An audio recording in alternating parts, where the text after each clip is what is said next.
And as Jesus continues, that is why the kingdom of heaven may be likened to a king who decided to settle accounts with his servants.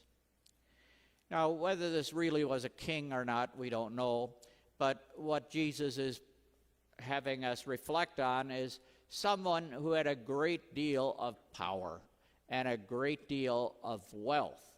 And one of the ways that this individual, as well as many others, accumulated more and more wealth was because they had a variety of managers, we'll call them, who went about making deals with people, all with the idea that they would make enough money to take care of themselves as well as funnel a certain amount of money up to this king person. And so the king got more and more wealthy, and many of his managers did as well, particularly if they were cheaters. And of course, this whole system encouraged cheating, encouraged extracting things from people who might have owed something. And again, Matthew would be a very good example of that, where he, as a manager collecting taxes, would have a contract with the Roman Empire. And so the Roman Empire would expect Matthew to collect X amount of money in taxes. And if Matthew wanted to make money for himself, he'd have to ask more or demand more than the Roman Empire would.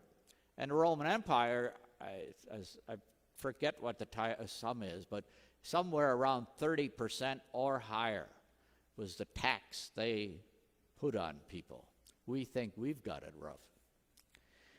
Anyway, I think it went up to 40 or 45. So this king begins the accounting, and a debtor was brought before him who owed him a huge amount. So this manager ended up in debt and had not been paying the one he was working for what the one who he was working for expected or demanded. And besides that, he was horribly in debt, which means he evidently wasn't very good at managing things. So he owed a huge amount. And since this particular manager had no way of paying it back, his master ordered him to be sold along with his wife, his children, and all his property in payment of the debt.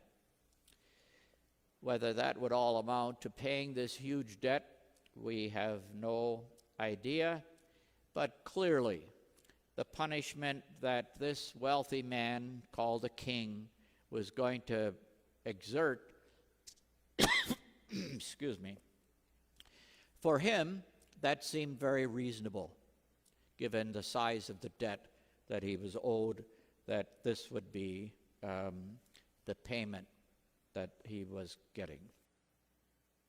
So the debtor the servant fell down, did the king homage, and said, "Be patient with me, and I will pay you back in full." Not naturally, this manager had a great deal of humility, one would think, and was very vulnerable in acknowledging that he owed a huge amount. And so, as we continue with the gospel, moved with compassion, the master of that servant, the king, let him go and forgave him the loan. So interesting, the vocabulary changes. At one point, it's a king, and then it's a master. At one point, it's a debtor, and then it's a servant. And so we want to be careful that we're talking about the same people, even though their titles may change.